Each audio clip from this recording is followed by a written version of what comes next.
Hello, good morning. ভালো আছেন তো? আচ্ছা, আমরা তো সবসময় শ্রীমদ্ ভগবদ্গীতার মাধ্যমে অর্জুনের সঙ্গে শ্রীকৃষ্ণের যে কথোপকথন হয়েছিল তার সম্বন্ধে জানতে পারি। কিন্তু আমরা কি কখনো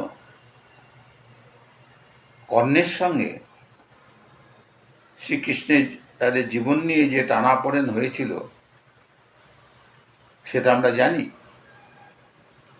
আজকে সেই গল্পটাই আপনাদের শোনাব। একদিন কর্ণ শ্রীকৃষ্ণকে বলে যে আমি যেহেতু দুর্যোধনের দিকে চলে গেছি, এই কারণে অনেকের, বিশেষ করে তোমার, আমার প্রতি একটা রাগ আছে। কিন্তু আমি মনের মধ্যে যে কী কষ্ট পোষণ করে থাকি সেটা হয়তো তুমি জানো না, তাই আমি তোমাকে বলছি।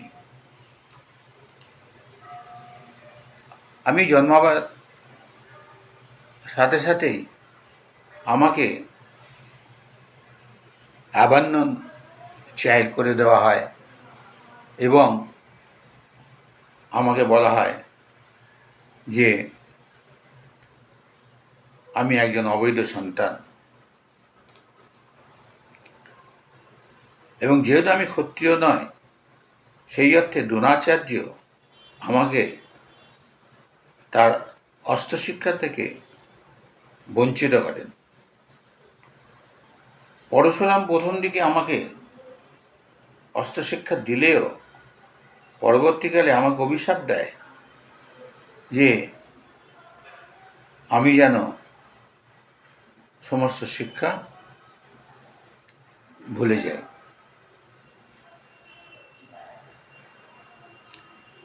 এমনকি কোনো এক সময়ে আমার যে ধনুকের তীর সেটা সামান্যভাবে একটা গরুকে আহত করলেও তার মালিক আমাকে খুব অশ্রাব্য ভাষা গালাগালি দেয়, কারণ যেহেতু আমার কোনো সামাজিক স্বীকৃতি ছিল না।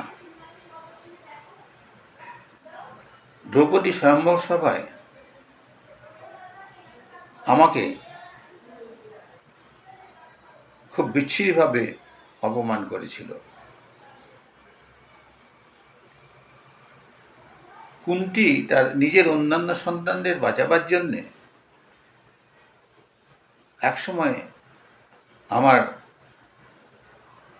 জন্মের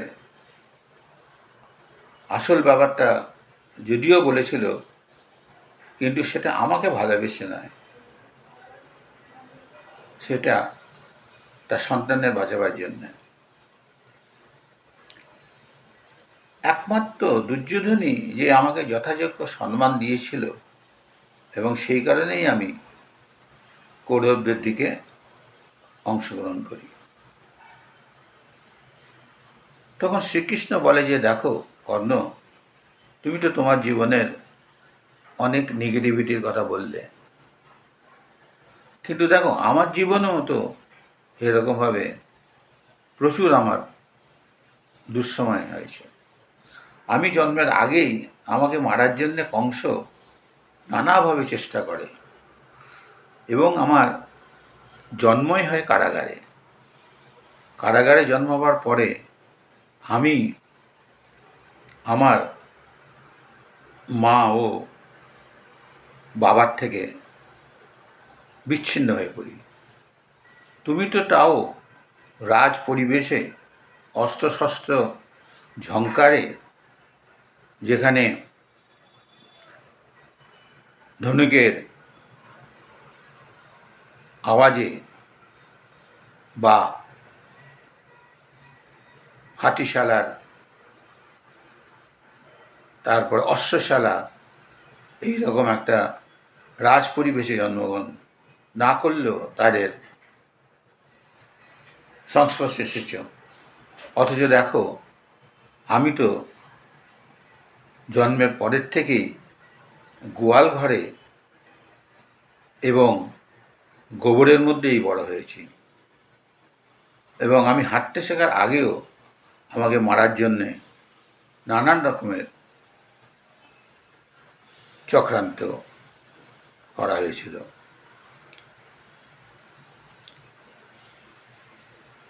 তুমি